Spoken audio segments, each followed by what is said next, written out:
Fala pessoal, beleza? Mais um fechamento de mercado no ar, meu nome é Rafael. Que dia, hein? Que volatilidade que o Ibovespa entregou hoje. Chegamos a subir Chegamos a subir 1%, né? Olha aqui. Chegamos a subir 1%, impulsionado em especial, né, pelo petróleo. O petróleo subindo 2%, se recuperando depois de 2 dias de queda, né? Uma queda acumulada nesses últimos 2 dias aí de 3%. Então, mais uma vez, respeitamos a região dos $80 o barril, que é uma importante referência de suporte. E essa valorização do petróleo de 2% impulsionou em especial Petro fechando com uma alta aí de 3%. A gente vai dar uma olhada mais de perto no gráfico. Só que aí, ao longo do dia, o mercado foi perdendo força, renovou mínima, né? Deixa eu ver, a mínima de ontem foi 720, a mínima de hoje foi 730, quase renovou a mínima de ontem, com o mercado acompanhando a perda de força das bolsas norte-americanas, que no final das contas também teve bastante volatilidade. A gente vai dar uma olhada e conseguiu fechar em alta, respeitando os 4.000 pontos. E muito por conta também, né, se a gente for observar o desempenho do índice, a parte de commodities metálicas. Vale caindo cerca de 0,5%, 0,6%, chegando a cair quase 1% hoje. E o destaque foi Uzi Minas, né, caindo 1,5%, retornando para a faixa dos R$7. R$7 que nada mais, nada menos é a mínima do ano passado. Então, estamos num suporte, né? O papel vem sofrendo bastante depois do resultado. Foi um fraco resultado no quarto trimestre. Um guidance também não muito promissor para esse ano. Uma empresa que os mercados onde ela está exposto, né, não são mercados tão interessantes assim, né? Então vem sofrendo nessa expectativa de resultados mais fracos ao longo do ano, né? E isso, né, trouxe uma pressão para o mercado que, no final das contas, entre petróleo em alta, bancos em alta e queda de Vale e queda do setor siderúrgico, em especial os em Minas, né? O Gerdau ficou meio que no... O Gerdau ficou no... Não, o Gerdau até que subiu 1,30, né? O destaque mesmo foi os em Minas, que deu uma pesada. Mas, né, nesse processo de bancos em alta, petróleo em alta, e Vale em queda, e o setor doméstico também meio que no 0 a 0, o Ibovespa conseguiu se sustentar acima dos 107 mil pontos, que é um ponto bem importante aqui que a gente vem comentando, tá? E essa volatilidade, intensa volatilidade do Ibovespa, intensa volatilidade do S&P, tende a ser resolvida amanhã. Amanhã, 10h30, na verdade, nós temos o PCE. O que é o PCE? Né? É o Índice de Preços de Gastos com Consumo, né? Na tradução livre, que é o índice de inflação mais acompanhado pelo Fed, por isso que ele é tão importante. Tá? E o resultado que vai ser um resultado de janeiro, tá? E a expectativa, tanto para o índice cheio como para o núcleo do índice. O que é o núcleo do índice? Que retira itens voláteis, né? Por exemplo, a parte de combustíveis, né? A parte de energia. A expectativa é para uma alta de 0,4, né? Na passagem de dezembro para janeiro. Tá? E o negócio é o seguinte... A gente viu dados de inflação acima do esperado na semana passada e trouxe, né, uma pressão para as bolsas norte-americanas, tanto que voltaram ali para a região o S&P, no caso, né, voltou para 4.000 pontos. E se eventualmente esse PCE ficar muito acima do esperado ou acima do esperado, a expectativa é de uma pressão negativa e esse 4.000 pontos tende a ser perdido. Tá? Então, vamos dar uma olhada no gráfico, né, para entender a importância desse patamar. E para não esquecer, amanhã também, 9 horas, nós temos o IPCA 15 de fevereiro. O IPCA 15 seria uma prévia do IPCA, né, da inflação, da nossa inflação oficial. E a expectativa, então, uma expectativa altíssima, expectativa de 0,72, né, em janeiro teve um resultado de 0,55. Se eventualmente, né, assim como o PCE, mas aqui no IPCA 15 muito mais preocupante, se ficar acima do esperado, provavelmente a gente vai ter a parte curta da curva. Deixa eu pegar aqui para vocês. Deixa eu dar uma olhada aqui, ó. Você pegar aqui a parte curta da curva, que tá nas mínimas do ano, provavelmente ela deve dar uma estressada, subir, e isso traz pressão, né? Reduz o apetite por risco e renda variável, né? Em especial das empresas do setor doméstico, né? Construção, varejo, sofrem bastante com relação a isso. Então, muita atenção também. 9 horas da manhã tem IPCA 15 e 10h30 o PCE. E por que eu tô falando bastante do PCE? Vamos lá, vamos falar um pouquinho aqui do que está acontecendo com o S&P. Como eu disse, muita volatilidade hoje. O S&P subiu. Aí o S&P de fato ficou abaixo da mínima de ontem, só que conseguiu fechar acima dos 4.000 pontos. E por que esse ponto é extremamente importante? Porque quando a gente observa a tendência, né, você vê aqui o curtíssimo prazo, você vê fundo, mais um fundo ascendente e outros, né, 2 fundos ascendentes. Então a gente vê uma sequência boa, né? Vem de uma sequência de fundos ascendentes. E esse 4.000 pontos é um ponto, um último topo, foi um topo rompido e que mantém essa sequência, tá? Dessa sequência de topos e fundos ascendentes. Beleza. Se perder esses 4.000 pontos, a gente vai ficar abaixo do último topo rompido e vamos perder a média móvel de 72. O que isso significa? Vai perder força esse viés de alta. Esse viés de alta, ele só vai ser anulado se perder o 3.800, né? Então, que seria perder o último fundo mais importante, tal. Não me parece o mais provável. Mas se perder esses 4.000 pontos, a gente vai ter uma perda de força desse ímpeto comprador no curtíssimo prazo que a gente vem observando ao longo do ano, que inclusive gera, né, esse canal de alta que a gente observa. Então, muita atenção, provavelmente vai definir o resultado do PCE, se vier ou muito acima ou muito abaixo, deve definir o rumo do S&P em relação aos 4.000 pontos.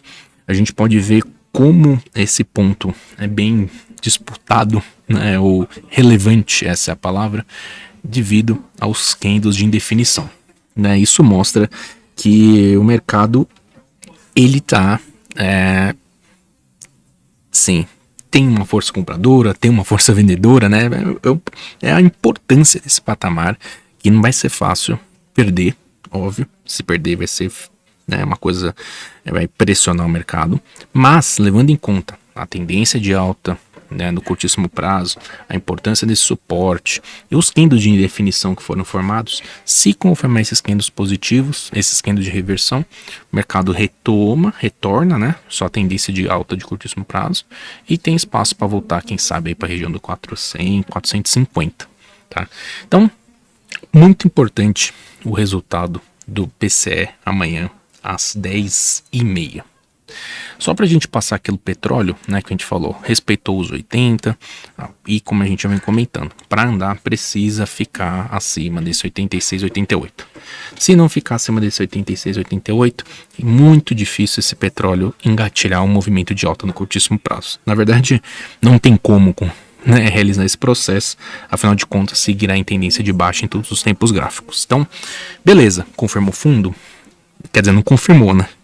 Deu um belíssimo sinal de compra nesses níveis. Se confirmar esse candle positivo, ou seja, se fechar amanhã acima da máxima de hoje, que foi 82,70, beleza. Aí a gente vai mais uma vez lutar para romper esse 86, 88. Lá no Infobulso, que é a comunidade do Põe no Bolso, da parte de ações, né, qual que eu toco. E se você quiser mais informações sobre a comunidade, basta dar uma olhada na descrição do vídeo aqui do fechamento. A gente aproveitou esse movimento, né, do petróleo para adicionar algum papel ligado ao setor, né? E que a gente vê um bom potencial em razão do resultado que vai ser apresentado no quarto trimestre e em razão também das expectativas de crescimento para esse ano, tá? Então, se você tiver interesse de participar e receber essas recomendações e muito mais, daqui a pouco a gente vai trazer mais novidades em relação a isso. Não deixe de assinar e primeiro conhecer, né, o Infobolso. Tá na descrição do vídeo. Beleza? Bom, então esse é o cenário para o nosso petróleo, esse é o cenário para o S&P, a importância desses 4.000 pontos. Vamos falar do Ibovespa, que também está num ponto extremamente importante, 107.000 pontos. Aqui também na mesma ideia, né? Manutenção desse viés de alta de curtíssimo prazo, que essa linha de tendência de alta vem brigando nesse patamar. Hoje ficou acima, ficou abaixo, e tá, né? E o fechamento dessa semana vai ser definitivo. Por quê? Se confirmar a perda desse patamar, a gente tem aqui uma perna de baixa que vai ser confirmada, e essa perna de baixa tem como alvo a região dos 102.000 pontos, tá? Então, definitivamente precisa esperar um sinal mais forte do mercado em relação a esses 107.000 pontos, para a gente ter uma ideia se a relação de risco-retorno para a compra ela vai seguir favorável, né? Porque os 107.000 pontos, a relação para a compra ela é favorável, ou se eventualmente a gente vai perder esse patamar, vai acelerar a venda e em busca do principal suporte dos 104.000 pontos. Segurou no 107, voltou a negociar acima dos 108.600, mais uma vez, espaço para tentar voltar para os 110.000 pontos, 110.500, e lembrando, né, somente o rompimento desses 110.500 para o mercado de fato iniciar uma tendência de alta no curtíssimo prazo, né, e justificar essa linha de tendência de alta, que, né, aqui eu forcei o último, assim dizer, a última possibilidade da manutenção dessa linha de tendência, que eu peguei a mínima de dezembro e a mínima daqui, né, do movimento aqui de fevereiro. Essa é o limite do limite, e como a gente pode ver, se não segurar em 107, vai anular também essa possibilidade de alta, tá certo? Então, em relação ao Ibovespa, é isso. Vamos falar um pouco das blue chips. Destaque de alta de hoje, Petrobras, não mudou nada, né? Acima dos R$21 tendência de alta no curto prazo, acima dos R$24 tendência de alta no curtíssimo prazo. O objetivo aqui é fechar esse gap do 27,50, 28,60 e realmente iniciar, né, um novo momento de alta a favor da tendência em todos os tempos gráficos, dessa tendência de alta em todos os tempos gráficos.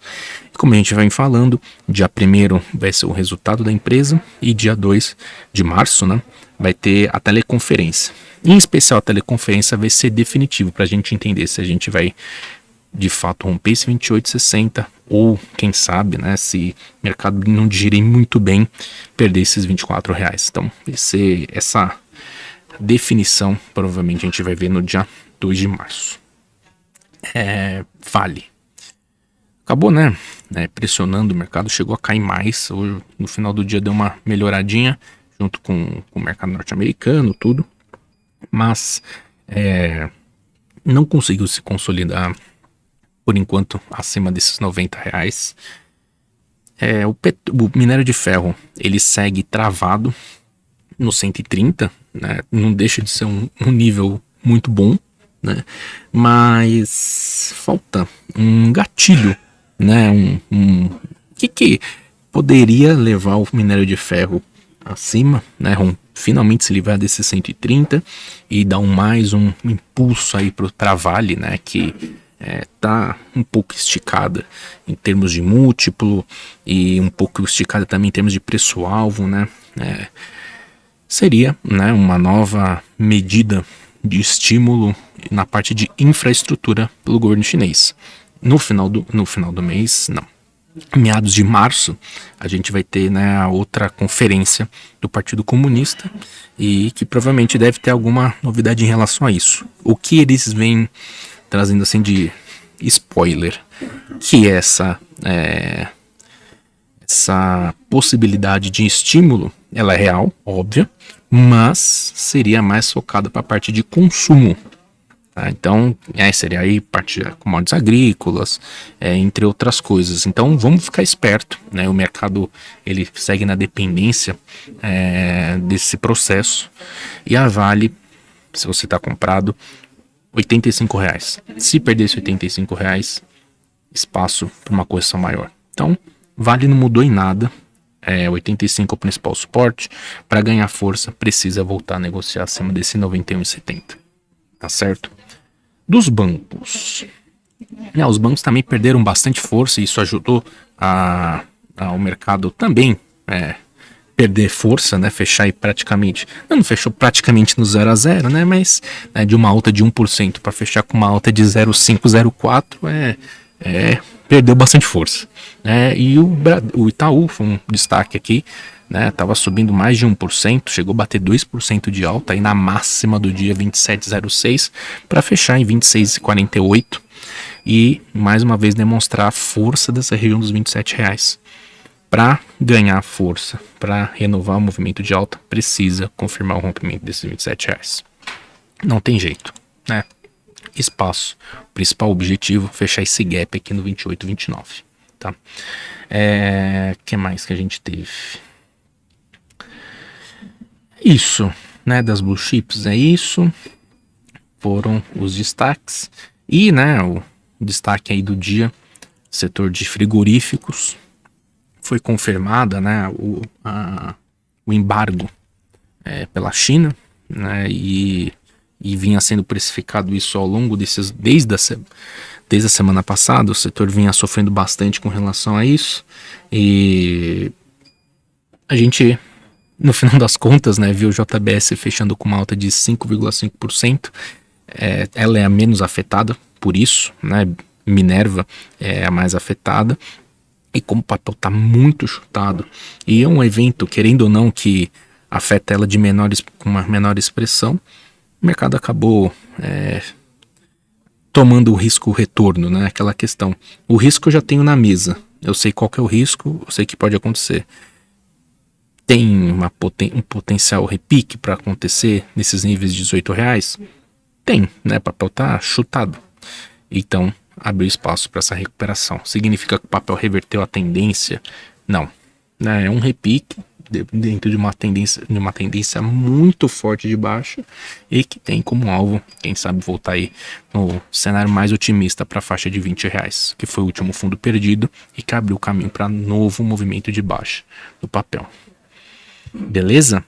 Então, pessoal, amanhã, muito importante acompanhar, 9 horas, IPCA 15 de fevereiro, 10h30, PCE de janeiro, que é a inflação mais acompanhada pelo Fed. Isso vai mudar, vai definir o rumo, se o Ibovespa vai ficar acima dos 107 mil pontos, assim como se o S&P vai se sustentar acima dos 4 mil pontos. Beleza? Então é isso. Grande abraço e até mais.